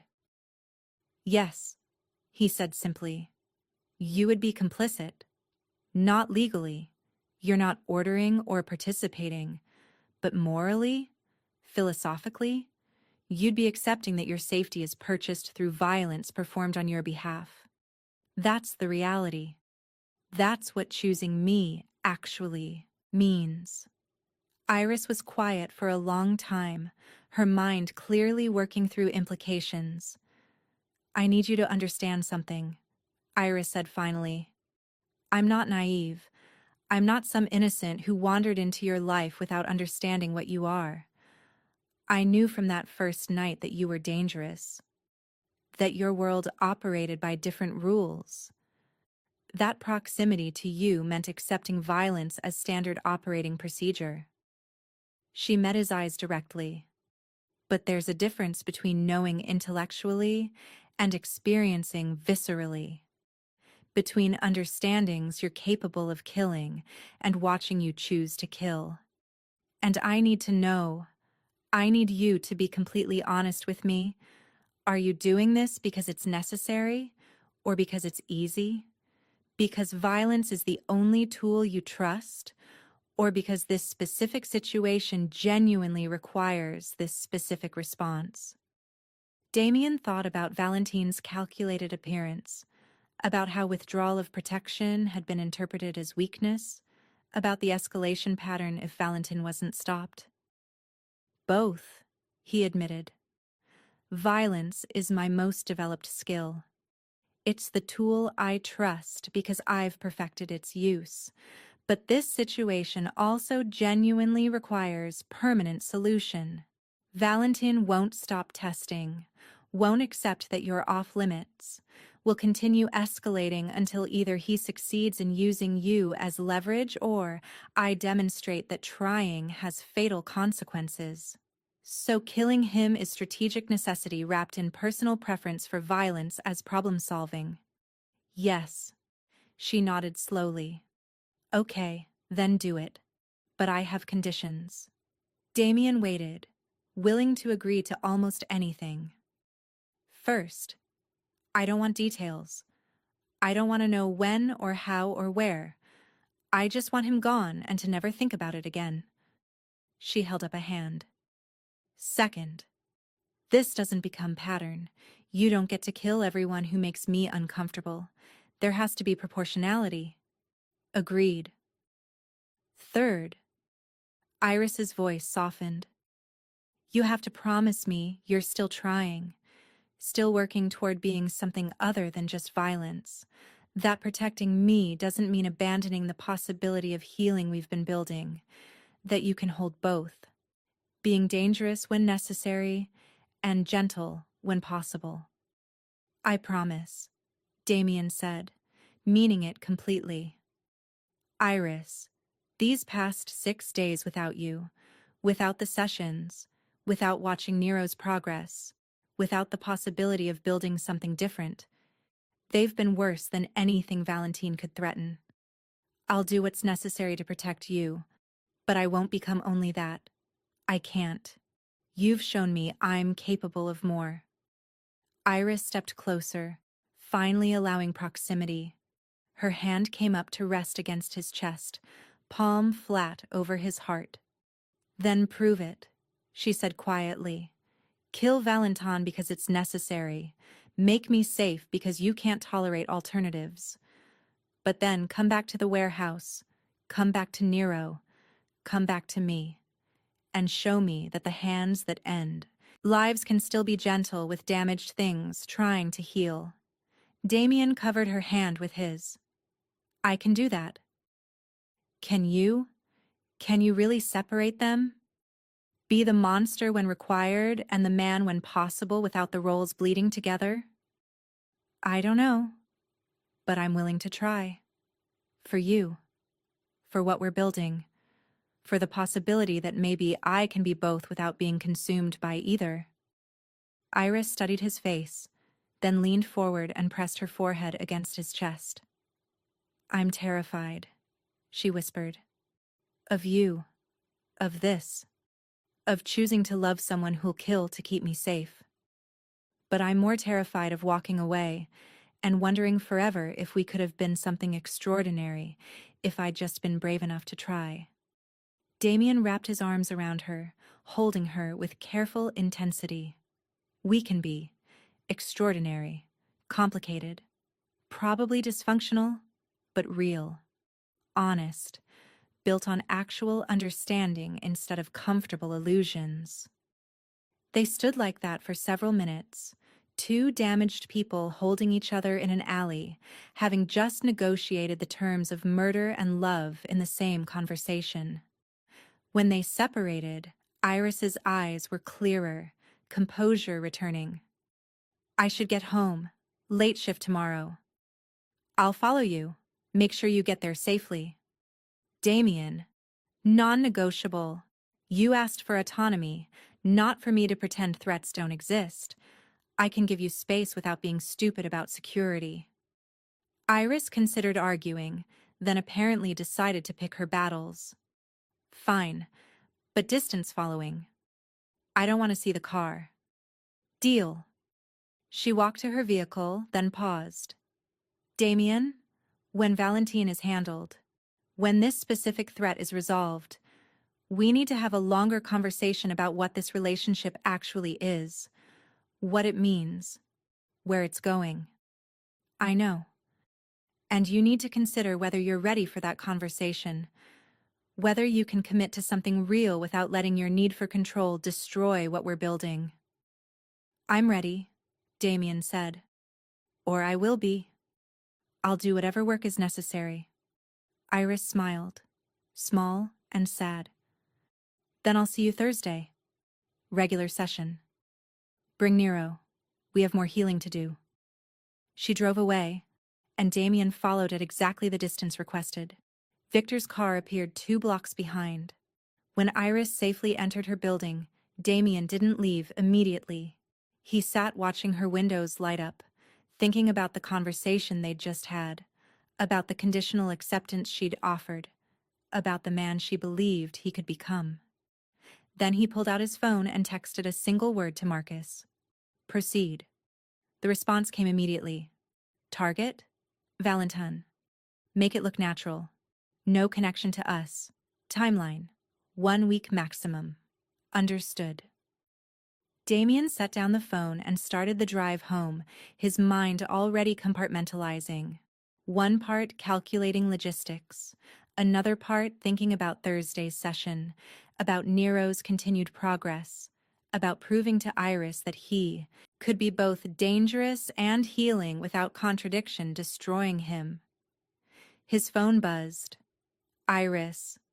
Thank you for coming, for listening, for being honest instead of telling me what you thought I wanted to hear. It matters. He texted back. Thank you for giving me another chance, for seeing me clearly and choosing to stay anyway. It matters more than you know. 3 dots appeared, disappeared, appeared again. Finally. We're going to mess this up sometimes. Both of us. But maybe if we're honest about the mess, if we don't pretend away the complications, we can build something real anyway. We can. We will. He drove through sleeping Chicago, a dangerous man who'd just arranged a murder while simultaneously committing to emotional vulnerability, and for the first time in his life, the contradiction didn't feel like weakness. It felt like wholeness. 3 months after Valentine's car went off a bridge, brake failure, investigators ruled, Damien stood in the warehouse watching something he'd once thought impossible. Nero was playing with another dog, not just tolerating proximity, actually playing, full-body joy of 2 animals chasing each other in elaborate circles, communicating in the ancient language of play that transcended trauma. His name is Atlas, Iris said, standing close enough that her shoulder brushed Damien's arm. Belongs to my neighbor. She asked if I could socialize him. He's been nervous since a bad park experience. I figured if anyone could teach him that dogs can be safe, it's Nero. Damien watched his once violent pit bull demonstrate gentleness, adjusting his play style to match Atlas's comfort level, reading body language and responding with emotional intelligence that spoke to profound healing. He's teaching, Damien observed quietly, passing on what he learned. We all do that eventually, Iris said. If we heal enough, the damage becomes foundation for understanding damage in others, for knowing how to help instead of just how to hurt. She was right. Damien had seen it in his own transformation. The violence he'd lived in had been gradually repurposed toward protection that didn't require domination. He still ran his empire, still made hard choices, and still employed strength when situations demanded it. But something fundamental had shifted. He no longer defined himself by it. Marcus told me something interesting yesterday, Damien said. Said the organization runs smoother now than when I was micromanaging through intimidation.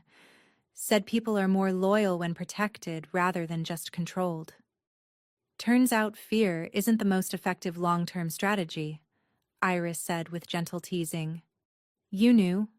From the beginning. Damien turned to look at her.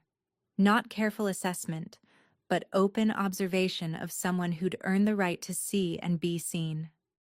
You looked at Nero and saw past the violence to the damage. Then you looked at me the same way. Her eyes held warmth that still surprised him with its consistency.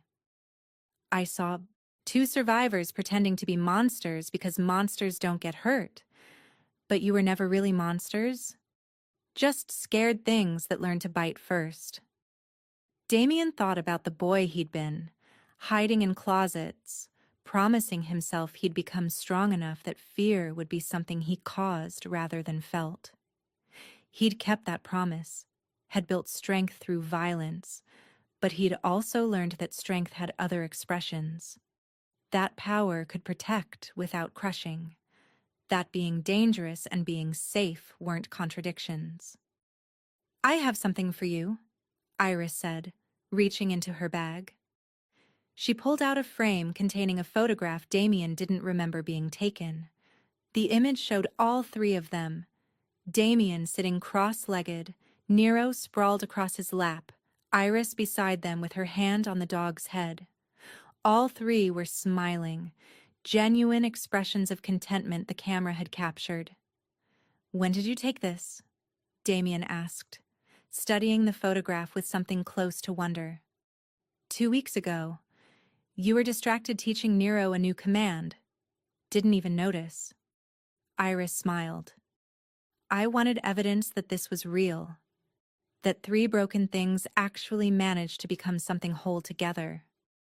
Damien traced the frame's edge, his throat tight with emotion he'd spent decades suppressing.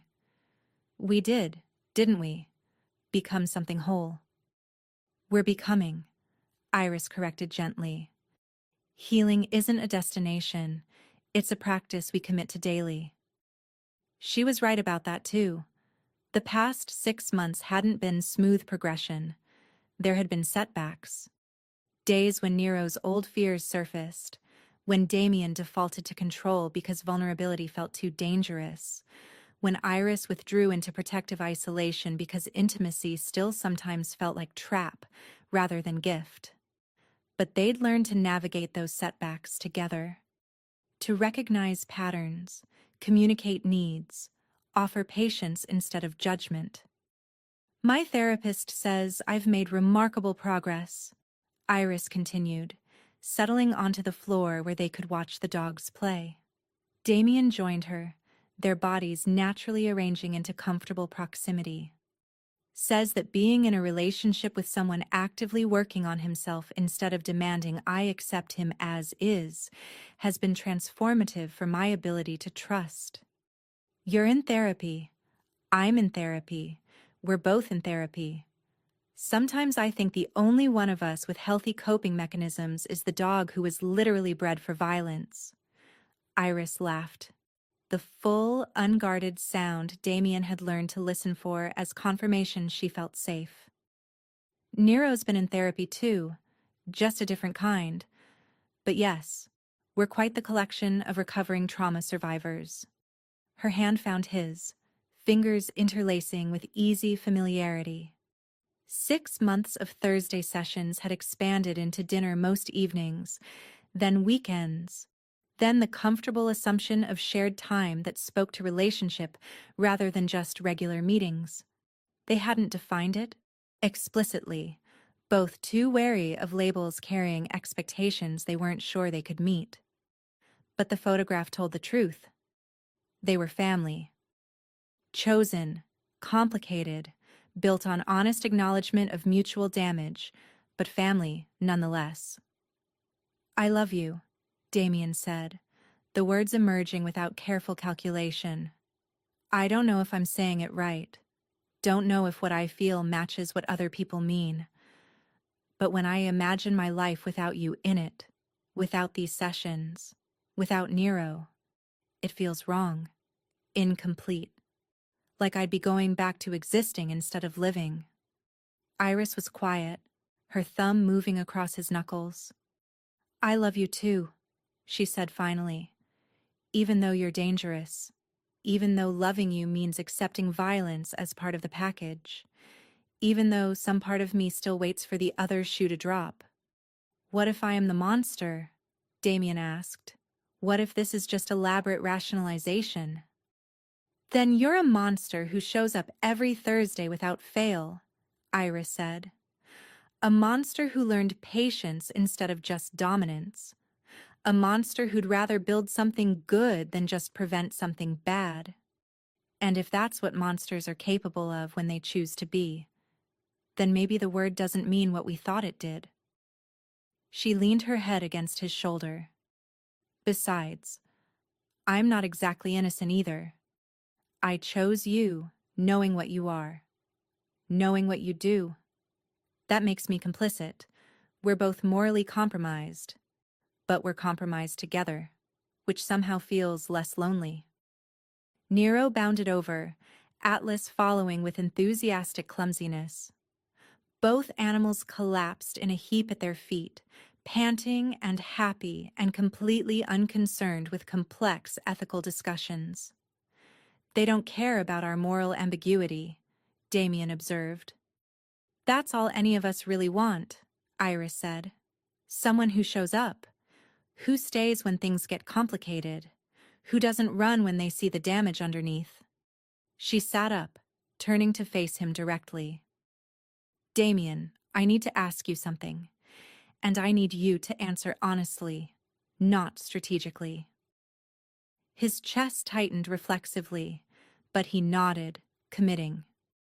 Do you ever regret it? Saving Nero? Meeting me? Building this life that's so different from what you had before? Do you ever wish you'd just stayed in the darkness where everything was simpler? Damien thought about the question seriously, examining his motivations with careful analysis. The past 6 months had been complicated, navigating relationship dynamics, managing therapy sessions that excavated painful memories, balancing empire management with emotional availability. It would have been easier to maintain the isolation he'd perfected. But easier wasn't better. Simpler wasn't fuller. No, he said with absolute certainty. I don't regret any of it. This is harder, more complicated, requires vulnerability I'm still learning to tolerate. But it's real, Iris. For the first time in my life, I'm living instead of just surviving. I'm building instead of just maintaining. I'm connecting instead of just controlling. That's worth the difficulty. Iris's eyes shimmered with tears she didn't bother hiding. Good. Because I don't regret it either. I regret that it took so long to find you, that Nero had to suffer before we could save him, that we all had to be broken before we could help each other heal. But I don't regret the choosing, the staying, the building something beautiful from damaged pieces. She kissed him then. A gentle press of lips that communicated care more than passion, connection more than desire. When they separated, both dogs were watching with intense focus animals brought to human behavior they found confusing, but accepted as pack dynamics. I think they're judging us, Damien said. Probably, but they're also happy? We're happy. Iris stood, offering her hand. Come on, I want to try something new today. She led him to the center where afternoon sunlight created a natural spotlight. From her bag, she produced 3 tennis balls, worn from months of use. You, me, and both dogs, she explained. We're going to play together. No structure, no training goals. Just play. Fun for the sake of fun. Can you do that? Damien realized he didn't know if he could. Play had never been part of his vocabulary. Childhood had been survival. Adulthood had been strategy. The concept of doing something purely for enjoyment felt foreign. But Iris was watching with patient encouragement, and Nero was already bouncing with anticipation. So Damien took the tennis ball and threw it with less force than his strength allowed, making it catchable. Nero took off after it with Atlas following, and suddenly they were all moving, throwing balls, chasing dogs, laughing at clumsy catches and exuberant retrievals. Damien found himself running, actually running, pursuing Nero who'd stolen a ball and was playing keep away with deliberate playfulness. When Nero finally let himself be caught, dropping the ball at Damien's feet with a playbow that invited more, Damien felt something crack open in his chest. Not breaking. Opening. Making space for uncomplicated happiness he'd thought was reserved for other people. "You're smiling," Iris observed, breathless from chasing Atlas. "Really smiling. Not the careful version you use in public. The real thing." "It feels strange," Damien admitted. "Good strange. Like using muscles that have atrophied from disuse." "Then we'll exercise them more," Iris said, "until smiling feels as natural as the careful control. Until joy is accessible instead of just theoretically possible." They played until the dogs were exhausted and the humans were laughing. Later, as they packed up, Damien pulled Iris close one more time. "Thank you," he said quietly, "for seeing past what I was to what I could be, for being patient while I learned, for not running when running would have been smarter." "Thank you for proving that broken things can be gentle," Iris replied. "That violence and healing can exist in the same person without contradiction destroying them. That family can be built from choice instead of just obligation." She looked down at Nero, then up at Damien. "We did something impossible, you know. We took 3 damaged survivors and built something healthy, something sustainable, something worth protecting." "We did," Damien agreed.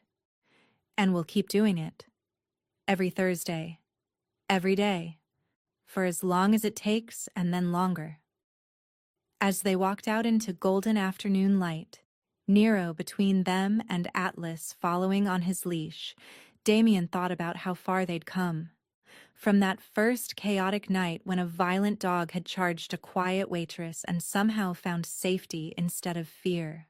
From careful early sessions when trust was theoretical rather than tangible.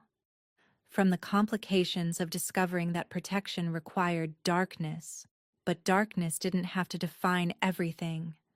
They were a family now. Unconventional, complicated, built on foundations most people would consider questionable, but real, honest, sustained by commitment to showing up even when it was hard, to choosing healing even when violence was easier, to believing that damaged things could still create beauty if given space and patience and love. The sun painted Chicago in shades of amber and rose, and somewhere in that beautiful, complicated city, 3 broken things walked together toward whatever came next, knowing they'd face it as family. And that was worth every difficulty, every complication, and every moment of vulnerability that healing required. Sometimes the bravest thing we can do is ask for help from the most unexpected places. A traumatized dog taught a dangerous man that strength and gentleness aren't opposites. A quiet waitress showed them both that healing requires vulnerability more than perfection. And together, they proved that family isn't about being undamaged. It's about choosing to face damage together instead of suffering alone. If you enjoyed this story, let me know in the comments where you're watching from. And remember, we're all carrying damage from something. The question isn't whether we're broken, but what we choose to build from the pieces. Like, subscribe, and share if this story moved you. Until next time, keep choosing healing, even when violence feels easier, especially then.